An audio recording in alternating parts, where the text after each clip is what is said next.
Hello guys, ఎలా ఉన్నారు? అందరూ బాగున్నారు కదా? మీ ప్రిపరేషన్ ఎలా ఉంది? సో మీ ప్రిపరేషన్ బాగుండాలని కోరుకుంటున్నాను. సో అందరికీ మంచి రిజల్ట్ రావాలని కోరుకుంటున్నాను. సో అయితే మనం ఆల్రెడీ చాలా సెషన్స్ అయితే చేయడం అయితే జరుగుతుంది. సో కన్సిస్టెంట్గా ఉండడం అనేది చాలా అంటే చాలా కష్టం అని నాకు తెలుస్తుంది. ఎందుకంటే ఇలాంటి వీడియోస్ కంటిన్యూ చేద్దామని అనుకుంటాను, కానీ ఏదైతే మనం చేద్దాం అనుకుంటాం ఎప్పుడు కూడా మన సరౌండింగ్ ఎనర్జీ అనేది మనకి చేయనివ్వకుండా చేస్తుంది. ఏదో పని రావడం, సో బిజీ అయిపోవడం. సో అయినా సరే ట్రై చేస్తున్నాను. సో లేట్ అయినందుకు క్షమించండి. సో ఈ వీడియోలో మనం ఇంకొన్ని questions for depth knowledge with subject also each బిట్ని మనం కవర్ చేసుకుందాం. ఈచ్ బిట్ అనే కన్నా ఈచ్ టాపిక్ అనడం బెటర్. సో నా క్వశ్చన్స్ అన్నీ అలాగే ఉంటాయి. సో ఈ సెషన్లో మనం చూసినట్లయితే ఆల్రెడీ 77 అనుకుంటా 77 క్వశ్చన్స్ మనం కంప్లీట్ చేసాం. ఇండియన్ నేషనల్ కాంగ్రెస్తో దీన్ని ఎండ్ చేసాం. సో తర్వాత ఇక్కడ మనకి 78th క్వశ్చన్ ఉంది. సో ఈ 78th క్వశ్చన్ అనేది మనం ఇప్పుడు స్టార్ట్ చేద్దాం. సో ఏమడుగుతున్నాడో చూడండి. So what discovered by the Robert hook అని అడుగుతున్నాడు. సో రాబర్ట్ హుక్ అనే వ్యక్తి దేన్ని డిస్కవర్ చేసిన అడిగాడు. ఎన్టీపీసీలో జనరల్ సైన్స్ ఈ విధంగానే ఉంటాయి, డైరెక్ట్ అటాక్ క్వశ్చన్స్ ఉంటాయి చాలానా. సో ఓకేనా. రాబర్ట్ హుక్ అనే వ్యక్తి మనకి అసలు ఇక్కడ మీకు బొమ్మ కనిపిస్తుంది చూసారు కదా. సో ఈ బొమ్మ ఏంటనుకున్నారు? సో ఇది సెల్ మాట. సో అసలు రాబర్ట్ హుక్ అనే ఈ వ్యక్తి ఏం చేశాడంటే ఫస్ట్ సెల్ని డిస్కవర్ చేసింది ఇతనే మాట. ఓకేనా. సో అందుకే ఈయన హెడ్ ఇంకా ఫాదర్ మాట. ఓకేనా. So first discovered Robert hook మాట. ఫస్ట్ డిస్కవర్డ్ ఇక్కడ రాస్తున్నాను చూడండి. కొంచెం స్పీడ్ పెట్టుకోండి. 1.5లో కానీ 1.25 కానీ పెడితే మీకు కవర్ అయిపోతుంది, అంటే నా ఎక్స్ప్లెనేషన్ అనేది కవర్ అయిపోతుంది అన్నమాట. ఫస్ట్ డిస్కవర్డ్ సెల్ మాట. సెల్ని డిస్కవర్ చేసిన వ్యక్తి ఎప్పుడు డిస్కవర్ చేశాడు? 1665లో దీన్ని డిస్కవర్ చేయడం అయితే జరిగిందన్నమాట. ఎలా అనుకున్నారు? మీకు ఒకటి చెప్తాను చూడండి. ఎండిపోయిన చెట్టు ఉంటుంది కదా పెద్దది. సో ఆ చెట్టు యొక్క బార్క్ ఉంటుంది కదా. సో ఆ బార్క్ ముక్కను తీసుకున్నాడు అన్నమాట. అది దాన్ని ఏమంటారు? చెట్టుకి ఉంటుంది కదండి, కార్క్ అంటారు కదా. కార్క్ పీస్ మాట, ఒక కార్క్ పీస్ మాట. దీన్ని మనం చెట్టు యొక్క బార్క్ అని కూడా అంటాం అన్నమాట. చెట్టు యొక్క బార్క్ అంటాము. సో ఇది ఒక ప్రిమిటివ్ మైక్రోస్కోప్లో చూసాడన్నమాట. దీన్ని ఎందులో చూశాడు? ఒక ప్రిమిటివ్ మైక్రోస్కోప్. అడ్వాన్స్డ్ కాదు, అప్పటికి ఉండే టెక్నాలజీ పరంగా చూసుకుంటే ఒక ప్రిమిటివ్ మైక్రోస్కోప్ని మాత్రమే చూడగలిగాడు. సో ఆ మైక్రోస్కోప్లో మనం అబ్జర్వ్ చేయగానే అందులో నుంచి ఒక సెల్ని అయితే అతను డినోట్ చేయడం అయితే జరిగిందన్నమాట. ఓకేనా. కార్క్. ఓకేనా. సో ఏంటి బార్క్ అనేది? ఏంటి? ఎండిపోయినది కదా. ఇది ఒక డెడ్ సెల్ అని గుర్తుపెట్టుకోండి. ఇది ఒక డెడ్ సెల్. ఓకే. అయితే తర్వాత మనం చూసినట్లయితే సో యాక్చువల్గా సెల్ అంటే ఏంటి? అసలు ఇతను సెల్ అని ఎందుకు చెప్పాడు? సెల్ అంటే ఏం లేదండి. సెల్ అంటే దాని మీనింగ్ ఏంటంటే, సెల్ అనేది ఒక లాటిన్ వర్డ్ మాట. అంటే ఇది ఒక లాటిన్ వర్డ్లో మీనింగ్ ఏంటంటే ఒక చిన్న గది అని మాట. సెల్ అంటే మీనింగ్ ఏంటంటే ఒక లిటిల్ రూమ్ అని అర్థం మాట. అంటే చిన్న గది అని అర్థం. అలాంటి బిల్డింగ్ బ్లాక్స్ అనేవి సెల్లు కలిసి అలాగా మనకి సెల్స్ అన్నీ కలిసి ఒక టిష్యూ అవడం, అలా టిష్యూస్ అన్నీ కలిసి ఒక ఆర్గన్ అవడం, అలా ఆర్గాన్స్ అన్నీ కలిసి ఒక ఆర్గానిజం అనేది ప్రొడ్యూస్ అవ్వడం అనేది జరుగుతుందన్నమాట. ఓకే. సో అది అయితే రాబర్ట్ హుక్ డెడ్ సెల్ని కనిపెట్టారు. అయితే మనకి ఇందులో మనం ఇంకొన్ని ఇంపార్టెంట్ పాయింట్లు మనం మాట్లాడుకుంటే ఇందులో లివింగ్ సెల్ కనిపెట్టింది ఎవరని అడగొచ్చు. ఓకేనా. లివింగ్ సెల్ అనేది ఎవరు కనిపెట్టారని చెప్పేసి అడగవచ్చు. లివింగ్ సెల్ కనిపెట్టింది ఎవరు అంటే లివెన్ హుక్. అతని పేరు లివెన్ హుక్. ఇక్కడ రాస్తున్నాను చూడండి. అతని పేరేంటి? లివెన్ హుక్. ఓకేనా. సో లివింగ్ సెల్ మాట. ఎక్కడి నుంచి కనిపెట్టాడు ఈ లివింగ్ సెల్ అనేది అంటే ఒక పాండ్ వాటర్లో నుంచి కనిపెట్టాడు అన్నమాట. ఒక పాండ్ వాటర్లోకి వెళ్ళి అక్కడ కొంచెం వాటర్ని తీసుకొని సో ఆ వాటర్లోని ఉన్న సెల్ని అయితే ఆయన కనిపెట్టడం అయితే జరిగింది. ఎప్పుడు అంటే మనకి 1674లో. ఓకేనా. ఇతను మరి అప్పటికి చూడండి 1665కి 1674కి ఏంటంటే కొంచెం మైక్రోస్కోప్ అనేది ఇంప్రూవ్ అయ్యిందన్నమాట. అందుకే ఇక్కడ మనకి ఏం చెప్తారంటే ఇంప్రూవ్డ్ మైక్రోస్కోప్ అని చెప్తారు. ఇంప్రూవ్డ్ మైక్రోస్కోప్ అని చెప్తారన్నమాట. సో అయితే ఈ విధంగా సెల్ అనేది ఉంది. ఇప్పుడు మన బాడీ ఉందండి. ఒక ఇల్లు తయారవ్వాలంటే ఇటుక వేస్తేనే కదా ఒక ఇల్లు తయారవుతుంది. అలాగే సెల్స్ అన్నీ కలిస్తేనే మన బాడీ అనేది తయారవుతుందన్నమాట. ఓకేనా. ఒక మనిషి ఎలా తయారవుతాడంటే ఇప్పుడు ఫర్ ఎగ్జాంపుల్ చూడండి, ఒక సెల్ ఉంది. ఓకేనా. సో మీకు చిన్న ఎగ్జాంపుల్ చెప్తాను ఇక్కడ. సో ఇక్కడ ఏంటంటే ఒక సెల్ ఉందండి. ఒక సెల్ ఉంది. ఇప్పుడు ఈ సెల్ అనేది నాకు ఏమైంది? డివైడ్ అయ్యి మల్టీ సెల్ అయ్యింది. అంటే ఒక సింగిల్ సెల్ అనేది నాకు ఇక్కడ ఏమైంది? మల్టీ సెల్ అయ్యింది. మల్టీ సెల్ అంటే ఇలాంటి సెల్లే కలిసి ఒక బ్లాక్ కింద ఇలా ఒక చైన్ కింద ఇలా కలుసుకున్నాయి అన్నమాట. ఓకేనా. సో ఇలాగా. ఓకేనా, మల్టీ సెల్ అయింది. ఈ మల్టీ సెల్ అనేది కలిసి ఒక అలాంటి నెంబర్ ఆఫ్ సెల్స్ అన్నీ కలిసి ఏమయ్యాయి, టిష్యూస్ అయ్యింది. ఒక టిష్యూ అయ్యిందన్నమాట. ఈ టిష్యూ కాస్త ఏమైంది, మల్టిపుల్ టిష్యూస్ అయ్యాయి. ఓకేనా, సో మల్టిపుల్ టిష్యూస్ కలిసి ఏమైంది, మల్టిపుల్ టిష్యూస్ అని కలిసి ఏమైంది, ఒక ఆర్గాన్ అయ్యింది. అంటే స్కిన్ అవ్వచ్చు, హార్ట్ అవ్వచ్చు, అలాంటివి. ఆర్గాన్ కాస్త ఏమైంది, ఆర్గానిజం అయ్యింది అన్నమాట. ఏమైంది, ఆర్గానిజం అయ్యింది. అంటే ఆర్గానిజం అంటే ఎవరు, మనమే కదా, మనిషే కదా, మనిషి యొక్క బాడీయే ఆర్గానిజం. ఓకేనా, సో ఈ విధంగా సెల్ నుంచి అనేది నా ఇన్స్టాగ్రామ్లో చూడండి, చాలా ఫన్నీ వేలో నేను సైన్స్ని ఎక్స్ప్లెయిన్ చేయడం, సైన్స్ మీమ్స్ పెట్టడం, మ్యాథ్స్ చెప్పడం, సో ఇలాంటివి చేస్తూ ఉన్నాను. సో అందులో మీరు ఈజీగా చూడొచ్చు. సో అయితే ఇక్కడ మీరు చూసినట్లయితే ఇక్కడ రాబర్ట్ హుక్ అనే వ్యక్తి మనకి లివెన్ హుక్, వీళ్ళు చాలా ఇంపార్టెంట్ అనమాట. వీళ్ళు చాలా ఇంపార్టెంట్ థియరీని ప్రొడ్యూస్ చేశారు. సో అయితే ఇక్కడ మీరు చూడాల్సింది ఏంటంటే, ఎక్కువగా మనకి ఎగ్జామ్స్లో మైటోకాండ్రియా కోసం అడుగుతాడు. చూడండి, చిక్కుడు గింజ టైప్లోని మనకి ఇక్కడ ఒక టైప్ ఉంది కదా, దీన్ని మైటోకాండ్రియా అంటారన్నమాట. సో మైటోకాండ్రియా అంటే power house of the cell మాట. ఓకేనా, సో దీన్ని స్ట్రేంజ్ ఆర్గన్ అని కూడా పిలుస్తారు అన్నమాట. ఎందుకంటే దీనికి ఓన్ ఆర్బీఏ ఆర్ఎన్ఏ ఉంటుంది అన్నమాట, ఓన్ ఆర్ఎన్ఏ ఉంటుంది. అయితే ఇక్కడ ఒక్కొక్క దానికోసం మాట్లాడుకుంటే మనకి ఈ సెల్ లోపల ఉండే చూసారా, ఇక్కడ సైటోప్లాస్మా అని ఉన్నది. ఈ సైటోప్లాస్మా అంటే ఏం లేదండి, ఇందులో మనకి వాటర్ ఉంటుందన్నమాట. ఈ వాటర్లో మినరల్స్, ఎంజైమ్స్ ఉంటాయన్నమాట. జెల్లీ టైప్ ఫ్లూయిడ్లా ఉంటుంది. ఈ సైటోప్లాస్మాలో న్యూక్లియస్, సెల్ ఆర్గాన్స్ ఫ్లోట్ అవుతూ ఉంటాయన్నమాట. మనకి ఏంటంటే ఫ్లోట్ అవుతూ ఉంటాయి. సో అదే సైటోప్లాస్మా అన్నమాట. ఇప్పుడు సెల్లో ఉండే వీటన్నిటిని కూడా ఏమంటారంటే సెల్ ఆర్గనల్స్ అంటారు.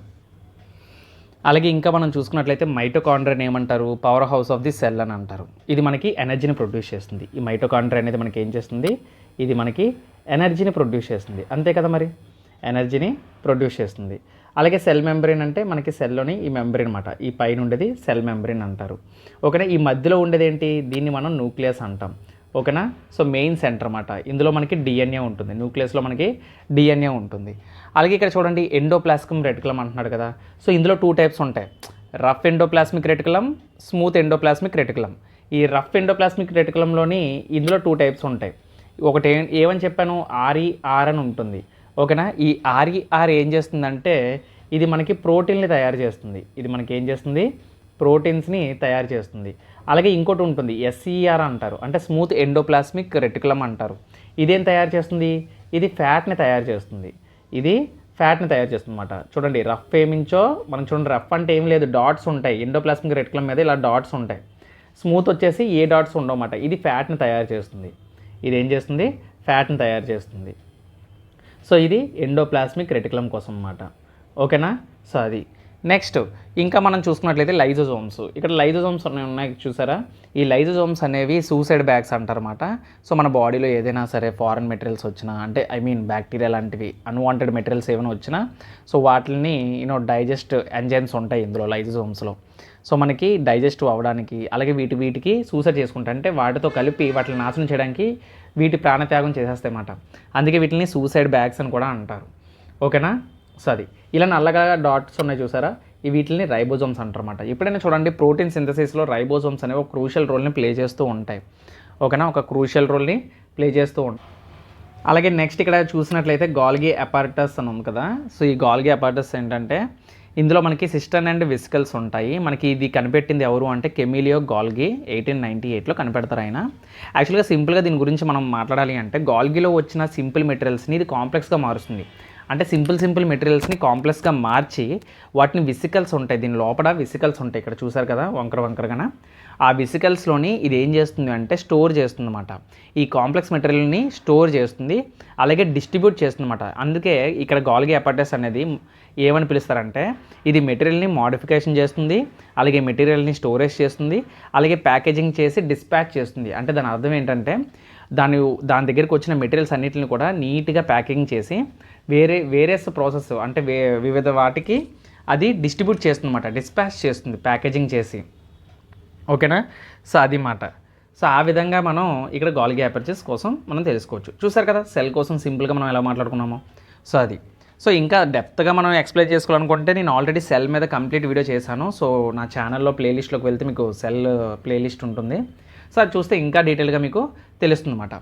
సో ఇంకా ఏమైనా తెలియాలి అంటే మనకు కొన్ని డేట్స్ అండ్ కొందరి నేమ్స్ అనేవి మనకు ఖచ్చితంగా తెలియాలి. ఓకేనా, సో అది మాట. ఓకే, అయితే సెల్ థియరీని ప్రొడ్యూస్ చేసింది ఎవరు అని అడగొచ్చు. ఓకేనా. సో ఇంకొకటి మనం కొన్ని ఇంపార్టెంట్ విషయాలు మనం ఇక్కడ తెలుసుకోవాలన్నమాట. ఇంపార్టెంట్ విషయాలు ఏంటి? Cell theory. ఓకేనా. సెల్ థియరీ ప్రొడ్యూస్ చేసింది ఎవరు అంటే సెల్ థియరీ ఇంట్రడ్యూస్ చేసింది ఎవరు అని చెప్పేసి అడగొచ్చు. సెల్ థియరీ ఇంట్రడ్యూస్ చేసింది ఎవరు అంటే మనకి మాథియస్ క్లేడెన్. ఓకేనా. సో అంటే సెల్ థియరీ అనేది మనకి చాలా జనరేషన్ చేంజ్ అయ్యి అంటే ఒక గేమ్ చేంజర్ అని చెప్పొచ్చు అన్నమాట. ఓకేనా. అయితే ఇద్దరు వ్యక్తుల గురించి మాట్లాడాలి ఇక్కడ. ఒకటి మాథియస్, అతని పేరు మాథియస్ క్లేడెన్.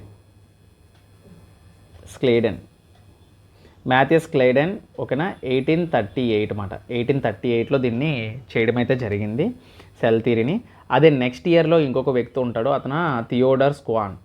ఓకేనా. సో ఇవి ఇంపార్టెంట్ పేర్లు, ఇవి చాలా అంటే చాలా ఇంపార్టెంట్. థియోడర్ స్క్వాన్ మాట. స్క్వాన్ ఈయన ఒక బ్రిటిష్ జువాలజిస్టు. 1839 మాట ఈయన తీసుకొచ్చింది. సో వీళ్ళిద్దరూ మైక్రోస్కోపిక్ ఇన్వెస్టిగేషన్ అయితే చేయడం జరిగింది. సో వీటి యొక్క స్ట్రక్చర్ అండ్ ఇది both animal and plant cells మీద. మనకి 2 టైప్స్ ఆఫ్ సెల్స్ ఉంటాయి, ఒకటి యానిమల్ సెల్, ఇంకోటి ప్లాంట్ సెల్ మాట. ఓకేనా.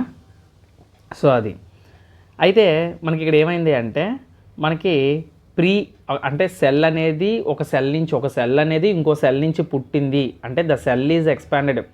అంటే pre existing cells are divided into new cells are formed అని చెప్పింది మనకి ఎవరు అంటే రొడాల్ఫ్ విర్చో. అండ్ ఇతను ఏం చేశాడంటే క్లేడెన్ అండ్ స్క్వాన్ చేసిన రీసెర్చ్ ప్రకారంగా సెల్ థియరీని ఒక విధంగా డిస్క్రైబ్ చేశాడనమాట. అంటే ఏమని డిస్క్రైబ్ చేశాడంటే ప్రతి యూనివర్స్లో ఉన్న ప్రతి ఆర్గానిజం అనేది ఒక సెల్ నుంచి ఇంకో సెల్కి కన్వర్ట్ అవుతుంది. అంటే మీకు అది ఎలా చెప్పాలి అంటే ఒక సెల్ నుంచి ఇంకొక సెల్ పుడుతుంది అంటే సెల్ అనేది డివిజన్ జరుగుతుంది. ఇక్కడ సెల్ డివిజన్ అనేది జరుగుతుంది. సెల్ అనేది ఒక basic unit structure of function అని చెప్పాడు అన్నమాట. ఓకేనా. సో అయితే ప్రతి సెల్ కూడా దాని యొక్క pre existing cell living cell నుంచే వచ్చింది అని. అయితే ఇంకోటి గుర్తుపెట్టుకోండి, viruses do not follow cell theory. ఇది గుర్తుపెట్టుకోండి. సెల్ థియరీలో మనకి వైరస్లకి మళ్ళీ వేరే కాన్సెప్ట్ ఉంటుంది. ఇక్కడ వైరస్ కోసం మనం మాట్లాడుకోం. సో వైరసెస్ ఏవైతే ఉంటాయో వైరసెస్ డు నాట్ ఫాలో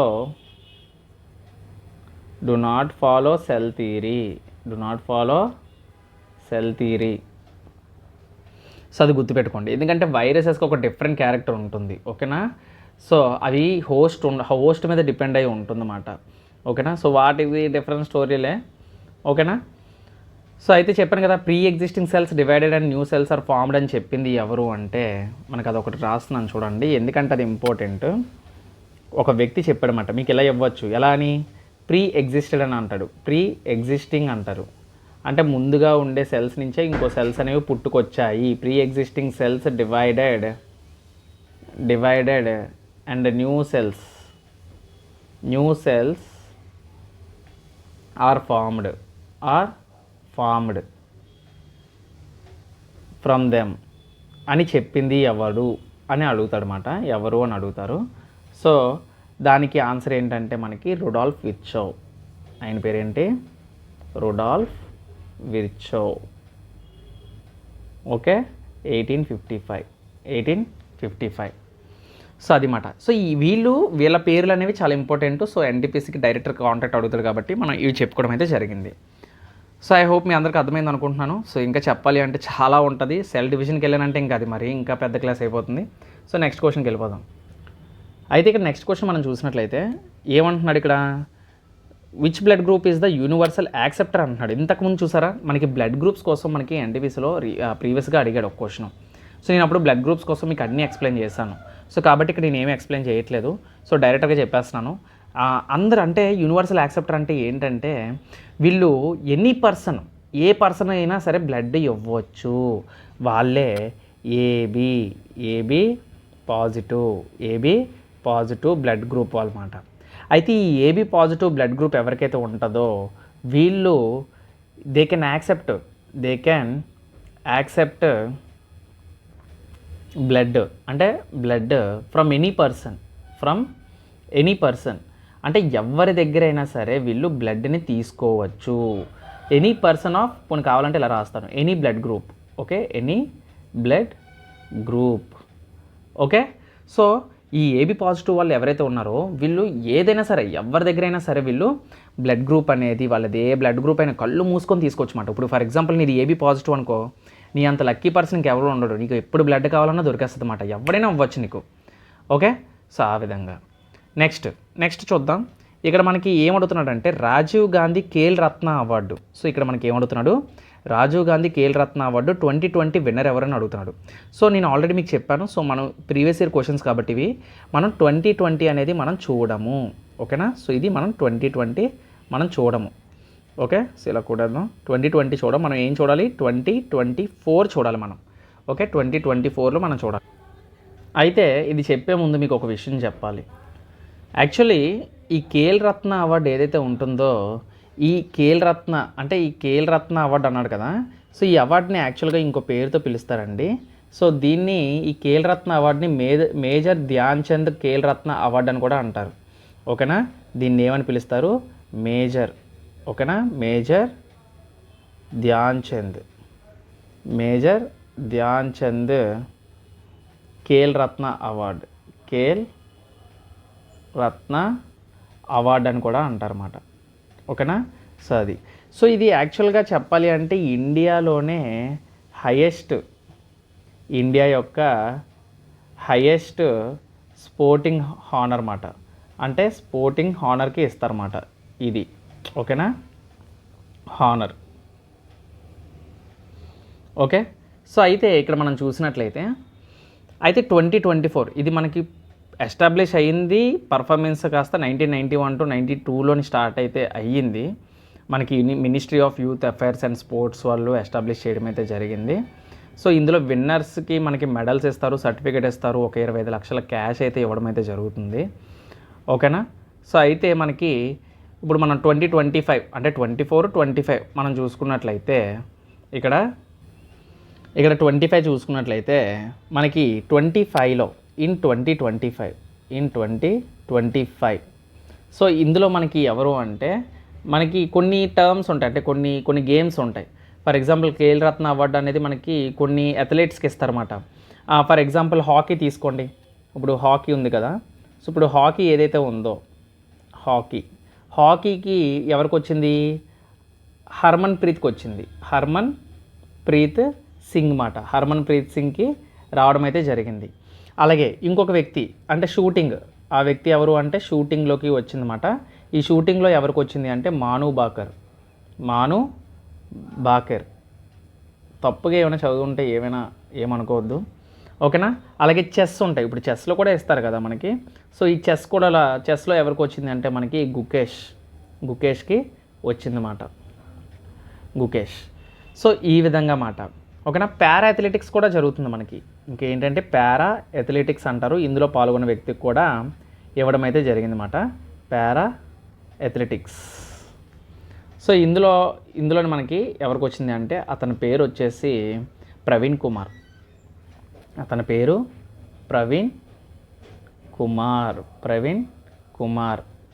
ఓకేనా, పారా అథ్లెటిక్స్ అన్నమాట.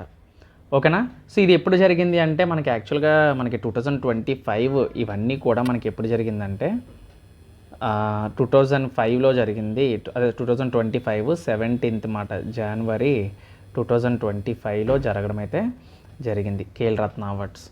మరి 2024లో కూడా వస్తాయి కదా, అంటే ఆ లిస్ట్ ఆఫ్ మనకి 2024 ఖేల్ రత్న అవార్డ్స్ మనం చూసినట్లయితే 2024 కూడా మనం ఒకసారి గమనించాలి కదా. అంటే అప్పుడు మనం ఇక్కడ ఇన్ 2024 ఒకసారి చూద్దాం. 2024 మనకి ఎవరికి వచ్చిందో ఒకసారి చూద్దాం. 2024 చూసినట్లయితే సిమిలర్గా అండి, చెస్లో మాత్రం మీరు చూడాల్సిన అవసరం లేదు. ఇది కూడా మనకి గుకేష్కే రావడం అయితే జరిగింది. గుకేష్ డి అంటారు. ఓకేనా, గుకేష్ డి అంటారు. అయితే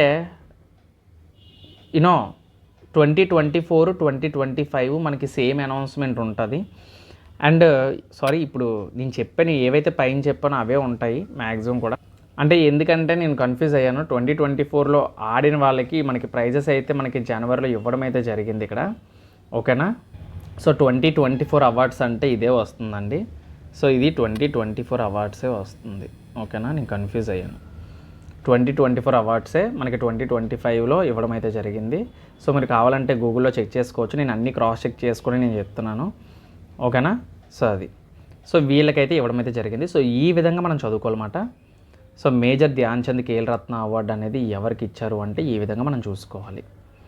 ఓకేనా. సో అయితే నెక్స్ట్ క్వశ్చన్ మనం చూసినట్లయితే నెక్స్ట్ ఏమంటున్నాడు, who is the chief minister of Kerala. నేను మొత్తం సీఎం లిస్టులు అయితే ఇవ్వడం అయితే జరిగింది.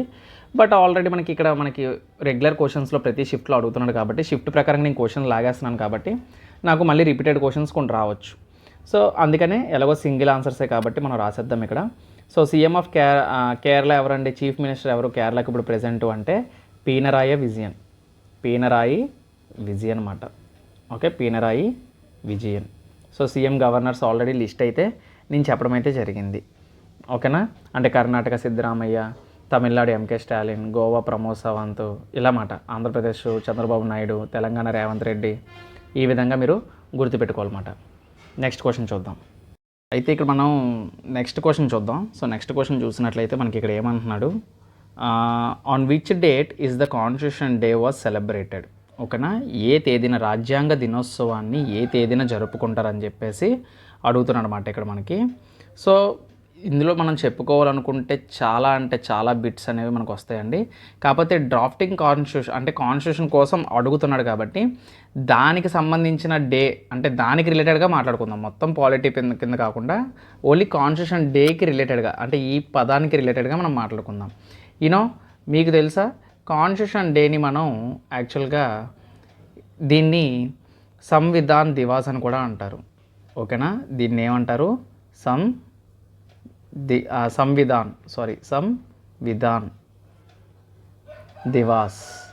సంవిధాన్ దివాస్ అని కూడా అని పిలుస్తారన్నమాట. కొంచెం పెన్ ఇంక్రీజ్ చేద్దాం. ఓకేనా. సో ఎప్పుడు చేస్తారంటే దీన్ని ప్రతి సంవత్సరం నవంబర్ 26న ఎవ్రీ ఇయర్.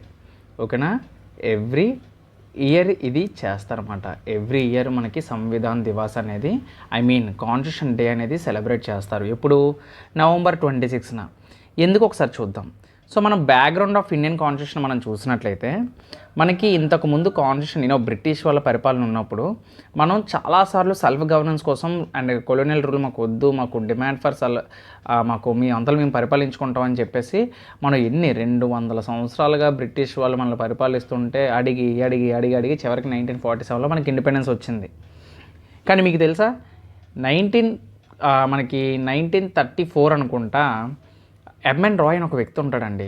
సో ఈ ఎంఎన్ రాయ్ ఏం చేశాడంటే మనకంటూ భారతదేశానికి ఒక ఇండియన్ కాన్స్టిట్యూషన్ అంటే ఒక కాన్స్టిట్యూషన్ ఉండాలి అని చెప్పి ఒక వ్యక్తి ప్రపోజ్ చేయడం అయితే జరిగింది. చాలా ఇంపార్టెంట్ పాయింట్స్ రాస్తాను ఇక్కడ నేను. ఓకేనా, ఇవి చాలా యూజ్ అవుతాయి మీకు. ఆయన పేరు ఎంఎన్ రాయ్. ఆయన్ని ఏమని పిలుస్తారంటే ఎంఎన్ రాయ్ అని పిలుస్తారు. ఓకేనా. సో ఈయన ఏం చేశాడంటే 1934లో ఓకేనా 1934లో ఈయన ఈ కాన్స్టిట్యూషన్ అసెంబ్లీ ఉండాలి, ఒక కాన్స్టిట్యూషన్ ఉండాలి, ఒక కాన్స్టిట్యూయెంట్ అసెంబ్లీ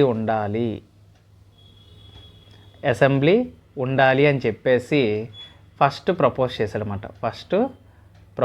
చేశాడు. అతనే ఎంఎన్ రాయ్. సో ఇది ఒక ఇంపార్టెంట్ బిట్ అని మనం చెప్పుకోవచ్చు.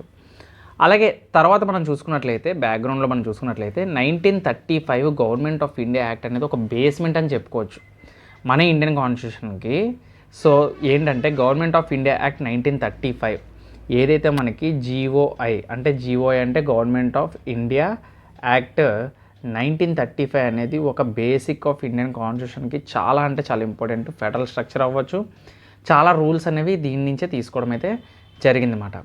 అయితే ఎప్పుడైతే మనకి ఇండిపెండెన్స్ క్యాబినెట్ మిషన్ ప్లాన్ ద్వారా ఎప్పుడైతే మనకి ఇండిపెండెన్స్ని అనౌన్స్ చేశారో ఆ తర్వాత ఏం జరిగింది అంటే మనకి క్యాబినెట్ మిషన్ ప్లాన్లో తెలుసు కదా సర్ పెతిక్ లారెన్స్ క్రిప్స్, తర్వాత ఇంకా ఎవరు లారెన్స్ ఒక రత్న. సో వీళ్ళు రావడం అయితే జరిగింది కదా. అయితే మనకి కాన్స్టిట్యూషన్ అసెంబ్లీ అనేది మనకి 1946లో ఫామ్ అయితే జరిగింది. ఓకేనా, మొత్తం 299 మెంబర్స్ అయితే రావడం అయితే జరిగిందన్నమాట. సో ఆ రోజు రావడం అయితే జరిగింది 299 మెంబర్స్. ఎప్పుడు 1946లో క్యాబినెట్ మిషన్ ప్లాన్ జరిగింది కదా. సో అప్పుడు మనకి ఈ కాన్స్టిట్యూయెంట్ అసెంబ్లీ ఏదైతే ఉందో ఈ అసెంబ్లీలోకి మనకి ఈ ఫామ్డ్ అయ్యిందన్నమాట. ఎప్పుడు ఫామ్ అయింది 1946. ఈ 1946లో మొత్తం ఎంతమంది అటెండ్ అయ్యారంటే 299 మెంబర్స్ అటెండ్ అవ్వడం అయితే జరిగిందన్నమాట.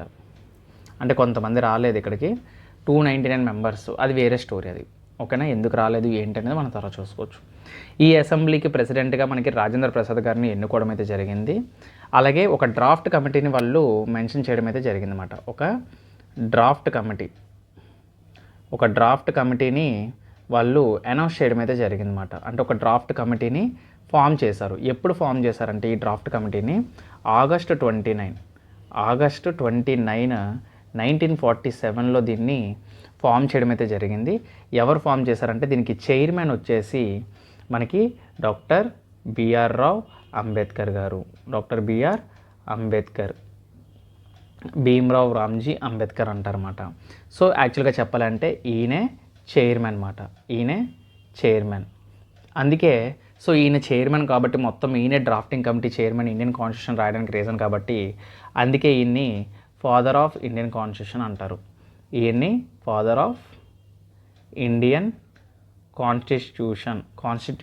ఓకేనా, సో సరిగ్గా పలకపోతే ఏమనుకోవద్దు. So he is the father of the Indian constitution.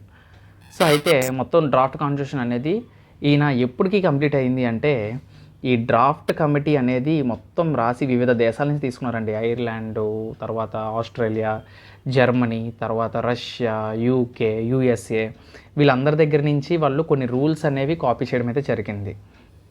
అయితే సుమారుగా ఎన్ని రోజులు పట్టింది అంటే ఇది మనకి 2 సంవత్సరాల అంటే 2 years 11 months 18 days అయితే పట్టిందండి. మొత్తం ఈ కాన్స్టిట్యూషన్ రాయడానికి వాళ్ళకి 2 years 11 months 18 days పట్టిందన్నమాట. సో దీని తర్వాత కాన్స్టిట్యూషన్ అనేది ఎప్పుడు అంటే మనకి 26th November. ఓకేనా, ఎప్పుడు అడాప్ట్ చేసుకున్నారు అంటే అడాప్ట్ వచ్చేసి మనకి ఎప్పుడు తీసుకున్నారు అంటే 26th November 1949కి కంప్లీట్ అయిందన్నమాట. సో అడాప్ట్ చేసుకున్నది. అయితే ఏం జరిగింది అంటే జవహర్లాల్ నెహ్రూ వీళ్ళందరూ కూడా మాట్లాడుకొని సో ఇప్పుడు కంప్లీట్ అయిపోయింది, మనం రిపబ్లిక్ అనౌన్స్ చేయొచ్చు. కానీ ఎందుకు అనౌన్స్ చేయలేదు అంటే పూర్వంలో 1930 January 26న కంప్లీట్ ఇండిపెండెన్స్ అని చెప్పి భారతీయులు అందరూ కలిసి సంతోషంగా, బ్రిటిష్ వాళ్ళు ఇవ్వకపోయినా సరే, ఎప్పుడు అంటే 26th January 1913 వాళ్ళు జరుపుకుంటారన్నమాట. ఆ టైంలో మొత్తం నాయకులు అందరూ కూడా మనకి పూర్ణ స్వరాజ్ వచ్చిందని చెప్పి సెలబ్రేట్ చేసుకుంటారు. ఆ రోజునే మనం పెట్టాలని చెప్పేసి వాళ్ళు కూడా ఏం చేశారంటే ఈ 26th January అనేది ఫిక్స్ చేశారన్నమాట. అందుకే 26th November మనం రిపబ్లిక్ జరుపుకోం. January 26 ఎందుకంటే పూర్వంలో 1930లో అక్కడ మనం జరుపుకున్నాం కాబట్టి సో ఆ డేట్ని ప్రీషియస్గా అనుకొని సో అప్పుడు పెట్టడం అయితే జరిగిందన్నమాట. 26th January 1915 ఇది ఎఫెక్టివ్లోకి వచ్చిందన్నమాట. అడాప్ట్ అయితే 26th November 1949, ఎఫెక్టివ్ వచ్చేసి 26th January 1950 అని గుర్తుపెట్టుకోండి. ఓకేనా, సో అది. అలాగే ఇక్కడ ప్రెసిడెంట్ ఎవరు అంటే కాన్స్టిట్యూషన్ అసెంబ్లీకి రాజేంద్ర ప్రసాద్, అండ్ అలాగే first prime minister of India వచ్చేసి Jawaharlal Nehru, chairman of drafting committee అంటే డాక్టర్ బిఆర్ అంబేద్కర్. అలాగే ఇండియాలోని మొత్తం ప్రిన్స్లీ స్టేట్స్ని కలిపింది ఎవరు అంటే సర్దార్ వల్లభాయ్ పటేల్. మీరు రాజగా సినిమా చూస్తే మీకు తెలుస్తుంది.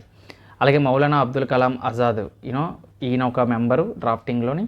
కేఎం మున్షి, అల్లాడి కృష్ణమాచారి అయ్యారు, వీళ్ళందరూ కూడా సో అవి మాట.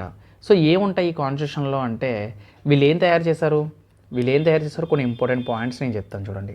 ఆర్టికల్స్ ఒరిజినల్గా చూద్దాం. అంటే ఒరిజినల్గా మనకి ఎన్ని ఉన్నాయి, ఇప్పుడు ప్రెజెంట్ ఎన్ని ఉన్నాయి. సో ఒరిజినల్గా మనం చూసుకున్నట్లయితే 395 ఆర్టికల్స్ ఉన్నాయి. తర్వాత ఇవి ఎన్ని చేశారు, అప్పుడులో 22 పార్ట్స్గా డివైడ్ చేశారు. వీటిని 22 పార్ట్స్గా డివైడ్ చేశారు. సో తర్వాత అమెండ్మెంట్స్ కూడా చేయడం జరిగింది. సో ఈ అమెండ్మెంట్స్ అనేవి చేయడం వల్ల మనకి ఏం జరిగిందంటే ఈ 22 పార్ట్స్ కాస్త మనకి ఏమయ్యాయి అంటే 25 పార్ట్స్ అయ్యాయి. 22 పార్ట్స్ కాస్త 25 పార్ట్స్ అయ్యాయి. అలాగే 8 షెడ్యూల్స్, అలాగే ఎన్ని ఉండేవి, 8 షెడ్యూల్స్ ఉండేవి. స్టార్టింగ్లో 8 షెడ్యూల్స్ అనేవి ఉండేవన్నమాట. ఈ 8 షెడ్యూల్స్ ఇప్పుడు ఎలాగయ్యాయి అంటే ఈ 8 షెడ్యూల్స్ కాస్త 12 షెడ్యూల్స్ అయ్యాయన్నమాట. ఎలా అయ్యాయి, 12 షెడ్యూల్స్ అయ్యాయన్నమాట. సో 395 ఆర్టికల్స్, 22 పార్ట్స్, 8 షెడ్యూల్స్గా ఉండేది. ఓకేనా. సో ఇప్పుడు మనం చూసుకుంటే ఇప్పుడు ఎలా ఉంది, ఇప్పుడు ఇంక్రీజ్ అయిపోయింది. ఇప్పుడు ఆర్టికల్స్ ఏంటంటే కొత్త రూల్స్ని పెట్టడం, కొత్త వాటిని ఇంట్రడ్యూస్ చేయడం వల్ల ఏం జరిగింది అంటే ఇది 448 ఆర్టికల్స్ చెక్ చేసుకోండి కావాలంటే మీరు 448 ఆర్టికల్స్ అని చూపిస్తుంది. 448 ఆర్టికల్స్ అయితే ప్రెజెంట్ 448 ఆర్టికల్స్ 25 పార్ట్స్ అంటే ఇప్పుడు ప్రెజెంట్ మాట ఇది. ఈ 445 ఆర్టికల్స్ 25 పార్ట్స్ తర్వాత 12 షెడ్యూల్స్ అయితే మనకి ఇప్పుడు ప్రెజెంట్ అయితే ఉండడం జరిగింది ఇండియన్ కాన్స్టిట్యూషన్లో. ఓకేనా? సో అది సో ఈ విధంగా మనకి ఇండియన్ కాన్స్టిట్యూషన్ అంటే దాన్ని తయారు చేసిన డ్రాఫ్టింగ్ కమిటీ అవ్వచ్చు. సో ఓకేనా?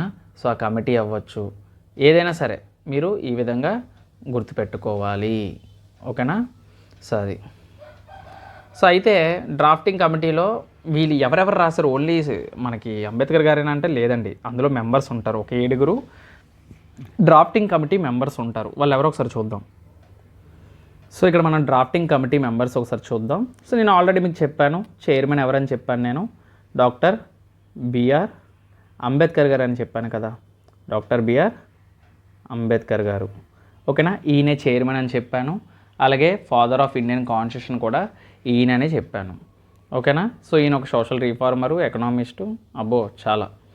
సో తర్వాత సెకండ్ పర్సన్ వచ్చేసి మనకి ఎవరు అంటే అల్లాడి కృష్ణస్వామి అయ్యర్ అన్నమాట. ఆయన పేరు ఏంటంటే అల్లాడి కృష్ణస్వామి. ఓకే, కృష్ణస్వామి అయ్యర్, అల్లాడి కృష్ణస్వామి అయ్యర్ అన్నమాట ఇతని పేరు. ఓకేనా? సో ఇతను కూడా మనకి ఏంటంటే వీళ్ళందరూ కూడా ఫైటర్సే. అంటే ఇతను కాన్స్టిట్యూషన్కి ఫ్రేమ్వర్క్ అండ్ యాక్చువల్గా ఇతని గురించి చెప్పాలంటే ఇతను ఒక లాయర్. ఓకేనా? సో అలాగే మనం ఓన్లీ పేర్లు గుర్తుపెట్టుకుంటే సరిపోతుంది ఇక్కడ. ఇంకోటి ఎన్ గోపాలస్వామి అయ్యంగర్.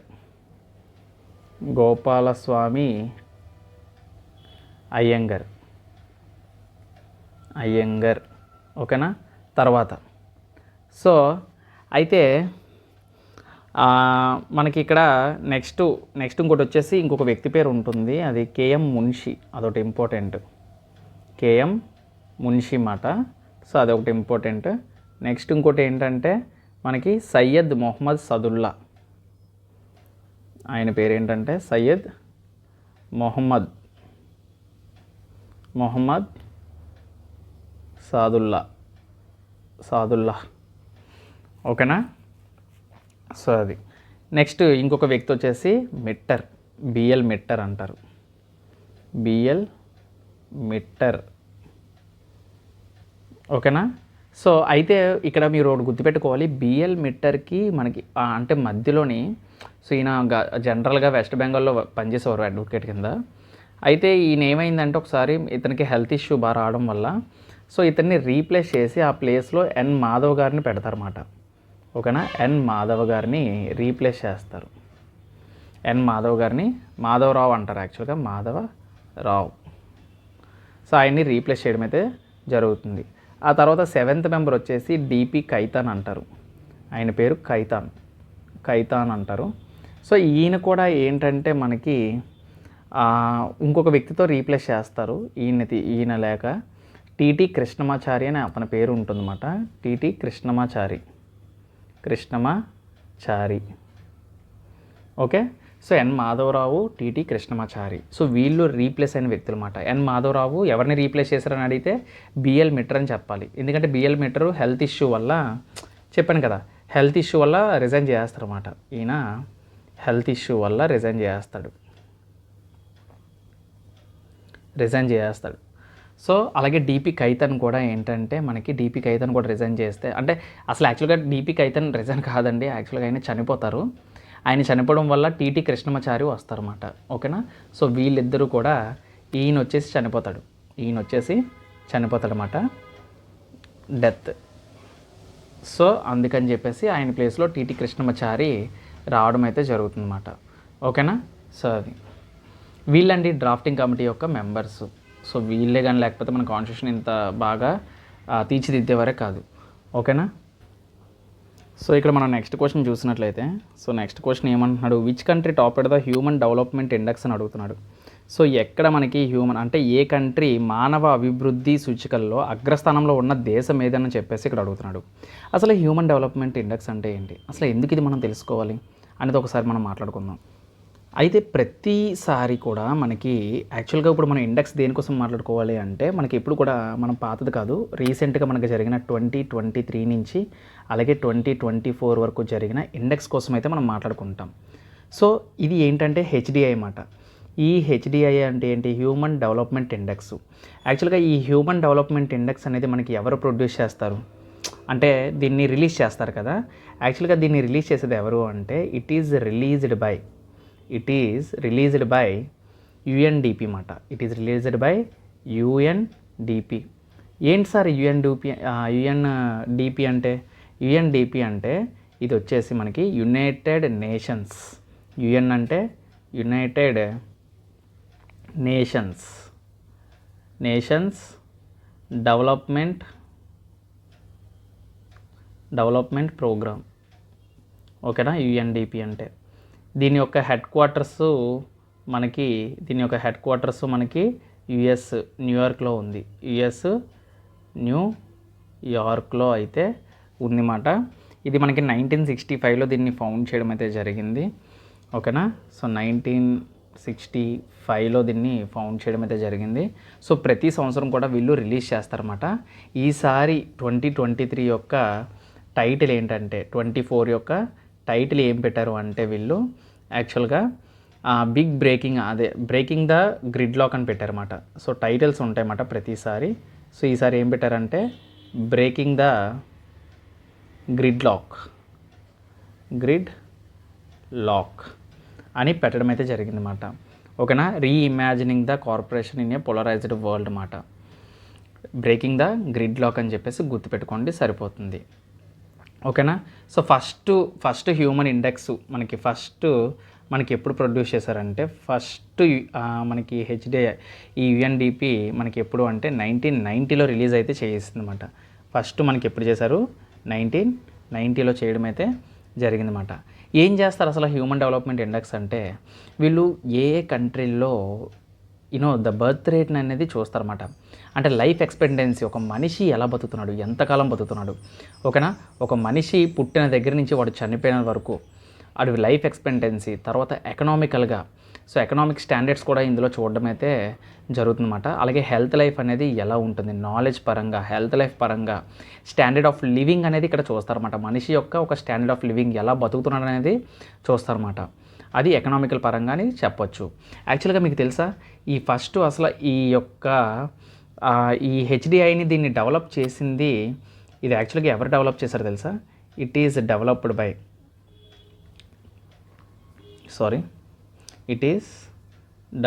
బై అతని పేరు మీరు తెలుసుకోవాలి. అతను ఒక పాకిస్తానీ. ఓకేనా? అతను ఒక పాకిస్తానీ ఎకనామిస్ట్ మాట. పాకిస్తానీ ఎకనామిస్ట్. సో ఈ పాకిస్తానీ ఎకనామిస్టే, ఆయన పేరు ఏంటంటే మహబూబ్ ఉల్ హక్. సో అతను దీన్ని డెవలప్ చేయడం అయితే జరిగిందన్నమాట. ఓకేనా? సో అది ఇప్పుడు ఫర్ ఎగ్జాంపుల్ 2 కంట్రీలు ఉన్నాయి. సో వాళ్ళ యొక్క పెర్ క్యాపిటా అనేది సేమ్ ఉందనుకుందాం. సో అప్పుడు మనకి హెచ్డిఐ ఏం చేస్తుందంటే, సో ఇద్దరిలో ఎవరు హ్యూమన్ డెవలప్మెంట్ అవుట్కమ్స్లో ఎక్కువ ఉన్నారు అంటే హ్యూమన్ డెవలప్మెంట్ ఇండెక్స్ చూస్తారన్నమాట. లైఫ్ ఎక్స్పెక్టెన్సీ, నాలెడ్జ్, తర్వాత స్టాండర్డ్ ఆఫ్ లివింగ్, ఈ 3 చూస్తారు. ఫర్ ఎగ్జాంపుల్ మన ఇండియా కోసం మాట్లాడదాం. సో మీకు తెలుసా మన ఇండియా ఎన్నో ర్యాంక్లో ఉందో? మీరు ఏమనుకుంటున్నారు? ఫస్ట్ ర్యాంక్లో ఉందనుకుంటున్నారా, లేదంటే టాప్ 10లో ఉందనుకుంటున్నారా? సో మీ మైండ్లో ఏమొస్తుంది ఇండియా కోసం అనగానే? మన ఇండియాలో స్టాండర్డ్ ఆఫ్ లివింగ్ ఎలా ఉంటుందో మీ అందరికీ తెలుసు. ఇండియాలోనే నెంబర్ 1 పాపులేషన్ ఎవరు ప్రెజెంటు? ఇండియాలో అంటున్నాను, ప్రపంచంలో నెంబర్ 1 పాపులేషన్ ఎవరిది? దట్ ఈజ్ అవర్ గ్రేట్ ఇండియాది. Number 1 country in the population అన్నమాట. ఇంకా అందులోని అంటే ఈ ర్యాంక్ ఎలా ఇస్తారంటే హ్యూమన్ డెవలప్మెంట్ అనేది జరగకుండా, కంట్రీలో డెవలప్మెంట్ లేకుండా, అంటే కంట్రీలో ఉండే మనుషుల్లోని లో హ్యూమన్ డెవలప్మెంట్ ఉన్నా, ఓకేనా? సో తర్వాత దాని ప్రకారంగా వీళ్ళు ఇస్తారన్నమాట. సో ఇండియన్ ర్యాంకు మనకు వచ్చేసి 2021లో 135 ర్యాంక్ అండి. సో అయితే యాక్చువల్గా చెప్పాలి అంటే 2018లో మనకి 130 ర్యాంక్ ఉండేది, తర్వాత 135 ర్యాంక్ అయిపోయింది 2021లో. తర్వాత మళ్ళీ 2022లో మనకి ఇప్పుడు ర్యాంక్ ఎంత వచ్చిందంటే, ఇప్పుడు ఇండియా ప్రెజెంట్ ర్యాంకు 134 ర్యాంక్ మాట ఇండియాది. చూడండి 134th ర్యాంక్ ఉంది ఇండియాది. సో అయితే ఇందులో బాధపడడానికి ఏముంది? సో మనందరికీ తెలుసు ఇండియాలో ఎటువంటి పరిస్థితులు ఉంటాయో. మీకు తెలుసా హెచ్డి వాల్యూ అనేది ఇండియాలో 2021 ప్రకారంగా చూసుకున్నట్లయితే 0.644 ఉండేది 0.633 అయ్యిందన్నమాట. అంటే లైఫ్ ఎక్స్పెక్టెన్సీ అట్ బర్త్ అయితే మనం చూసుకున్నట్లయితే ఇండియాలో వచ్చేసి ఎవడైనా బతకాలి అంటే వీళ్ళు ఇచ్చిన యావరేజ్ ఎక్స్పెక్టెన్సీ ఎంత ఇచ్చారు అంటే 67.7 ఇయర్స్ మాత్రమే బతుకుతాడు. 67.7 ఇయర్స్ బ్రతుకుతాడు. యాక్చువల్గా 2021లో ఇండియాలో 67.2 ఇయర్స్ బతికేవారు. ఇప్పుడు ఏమైంది అంటే 2022లో అంటే 23 ఈ టైంలో మనకి ఏంటంటే 67.7 ఇయర్స్ అయితే ఇండియాలో ఒక మనిషి బ్రతుకుతాడని లైఫ్ ఎక్స్పెక్టెన్సీ అట్ బర్త్ అయితే చెప్పడం అయితే జరిగిందన్నమాట.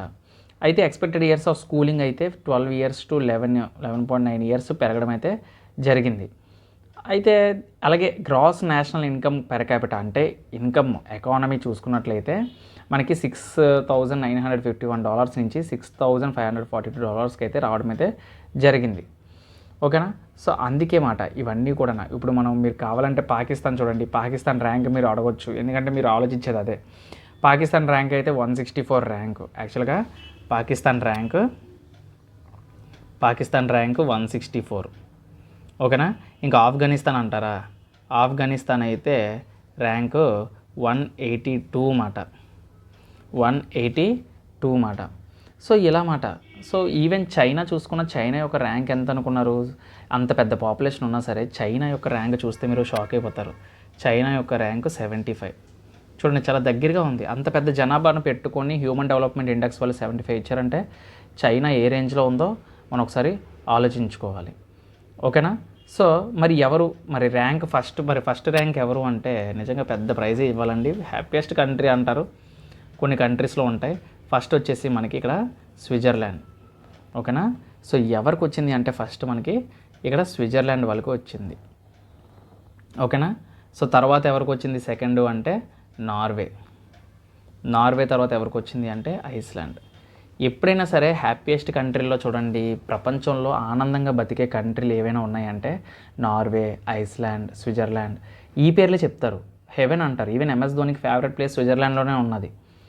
సో అంటే కొంతమంది మనకి మెన్షన్ చేస్తారు స్విట్జర్లాండ్ అని, ఐస్లాండ్ అని, నార్వే అని. నార్వే అయితే చెప్పాల్సిన అవసరం లేదు, చాలా గుడ్ పీపుల్ ఉంటారు. ఓకేనా? సో ఈవెన్ జైల్లో కూడా పడుకుంటారంట గెస్ట్ రూముల్లాగా. సో అంత లో కేసెస్ ఏమీ ఉండవు, బికాస్ ఆఫ్ లో పాపులేషన్ అని అంటారు చాలామంది, మీలో చాలామంది. Yes, of course I believe that. ఎందుకంటే మన ఇండియాలో కొన్ని మెజర్స్ లేకపోవడం వల్ల మైగ్రేషన్ అనేది చాలా హెవీగా జరిగిందని నేను నమ్ముతాను ఎక్కువగా. అలాగే బర్త్ రేటు, పిల్లల్ని కనడంలో కూడా ఒక లిమిట్ లేదని చెప్పేసి నేను అనుకుంటాను. మరి మీ ఒపీనియన్, ఎవరి ఒపీనియన్ వాళ్ళకు ఉంటుంది కదా. సో హిస్టరీ నుంచి చదివిన ప్రకారంగా ఏంటంటే, సో ఒకప్పుడు మన తాతలకి మన మామలకి ఏంటంటే పిల్లలు ఒక్కొక్కరికి 7, 8 మంది, 9 మంది, 10 మంది పిల్లలు ఒక లిమిటెడ్ అంటూ ఉండేది కాదన్నమాట. ఎంతమంది ఎక్కువ మంది పిల్లలు ఉంటే మన పనులు చేసుకోవడానికి అంత ఉపయోగపడతారు. సో మన ఇంటి పనులు అవి పూర్తవుతాయి. మగపిల్లల్ని ఎక్కువ కంటే మనకి రేపొద్దున్న తోడుంటారు, అది ఉంటారని చెప్పి మగపిల్లల కోసం, ఆడపిల్లలు పుట్టినా సరే 3, 4 ఆడపిల్లలు పుట్టినా సరే కొడుకు కోసం ఇంకా కనేవారు అన్నమాట. సో అలాంటి మనుషులు కూడా ఉన్నారు కూడా. సో అలాగే మన లిటరసీ రేట్ చూసుకున్నాం, మన ఇండియాలో కేరళలో హైయెస్ట్ లిటరసీ అంటారు, అలాగే సో బీహార్ లోయెస్ట్ అంటారు. సో ఈ విధంగా మనం చూసుకున్న ఇండియాలో చాలా మట్టుకు ఇప్పటికీ కూడా 1000 మంది అబ్బాయిలకి 997 మంది, అంతెందుకండి ఆంధ్రప్రదేశ్కి 1000 మంది అబ్బాయిలకి 992, 97 ఉంటున్నారు. అంటే ఒక 3 అబ్బాయిలు ఇక్కడ అనాథలు అయిపోతున్నారు అన్నమాట. సో అది అంటే అమ్మాయిలు తక్కువ అయిపోతున్నారు, అబ్బాయిలు ఎక్కువ అయిపోతున్నారు. సో అలాగా. సో ఆ విధంగా చూసుకోవాలన్నమాట. యూఎస్ చూసుకున్నారు అనుకోండి, మీరు కావాలంటే గూగుల్లో కొట్టండి. యూఎస్లో చూసుకున్నట్లయితే 1000 మంది అబ్బాయిలకి 1082 అమ్మాయిలు ఉన్నారు. అంటే ఒక్కొక్కరికి ఇంకా ఎక్స్ట్రాగా మిగిలిపోతున్నారు అమ్మాయిలు. ఓకేనా? సో అదేదో ఇంకో కంట్రీ ఉంటుంది, షార్ట్స్లో ఉంటాయి కదా. సో ఇదే కంట్రీలో అబ్బాయిలు లేరు, అమ్మాయిలు ఫ్రీగా పెళ్లి చేసుకుంటున్నారు, డబ్బులు ఇస్తారు, వ్యతిరేక కట్నం అని చెప్పి. సో అలా తయారవుతుందన్నమాట. ఒక్కొక్క చోట ఒక్కొక్క రీజన్ ఉంటుందన్నమాట. ఇక్కడ పీపుల్ పాపులేషన్ కోసం మనం సెన్సస్ ప్రతి 10 సంవత్సరాలకు ఒకసారి సెన్సస్ అనేది క్యాలిక్యులేట్ చేస్తూ ఉంటారన్నమాట. సో అది ఐ హోప్ ఈ వీడియో నుంచి మీకు కొంత ఇన్ఫర్మేషన్ అయితే వచ్చింది అనుకుంటున్నాను నేను. ఓకేనా. సో ఇది హ్యూమన్ డెవలప్మెంట్ ఇండెక్స్ అండి. ఇది ఎవరు ప్రొడ్యూస్ చేశారు, ఎవరు రిలీజ్ చేశారు, ఎవరు ఫస్ట్ ఎస్టాబ్లిష్ చేశారు. సో ఇలాంటి వీడియోస్ ఇలాంటి పాయింట్స్ అని మనం ఇందులో మాట్లాడుకోవడం అయితే జరిగింది. ఓకేనా. సో ఈ వీడియో కానీ నచ్చినట్లయితే లైక్ చేయండి. సో ఇది ఒకటే అడుగుతున్నాను మిమ్మల్ని. సో లైక్ చేసినంత మాత్రాన మీ ఆస్తి పోదు. జస్ట్ ఒక లైకే కదా, వీడియో చూసి వెళ్ళిపోతున్నారు తప్ప ఎవరు లైక్ చేయట్లేదు. అండ్ స్టార్టింగ్లో నేను అడగట్లేదు, ఎందుకంటే అడిగి చిరాకు రప్పించకుండా లాస్ట్లో అడుగుతున్నాను. సో వీడియో కంప్లీట్గా చూసినట్లయితే కంప్లీట్ ద వీడియో అని కామెంట్ చేయండి. సో కొంచెం నాకు సాటిస్ఫై అవుతాను, కొంతమంది అయినా లాస్ట్ వరకు నా వీడియోని చూసారని చెప్పి.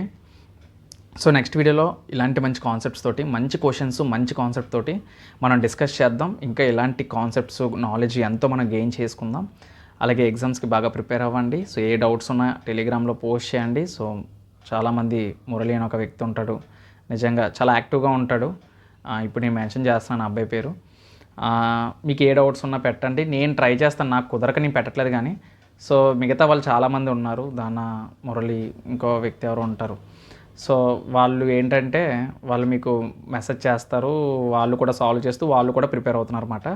సో టెలిగ్రామ్లో జాయిన్ అవ్వండి, చాలా బాగుంటుంది. మీకు స్క్రాప్ ఉండదు. మెయిన్ నా టెలిగ్రామ్ ఛానల్లో అంత జెన్యున్గానే మాట్లాడుకోవడం, జెన్యున్గా డిస్కస్ చేసుకోవడం, ఓన్లీ ఎడ్యుకేషన్ అంతే. సో ఈ వీడియో నచ్చినట్లయితే లైక్ చేయండి. సో మళ్ళీ నెక్స్ట్ వీడియోలో కలుద్దాం. Until then keep watching. జై హింద్.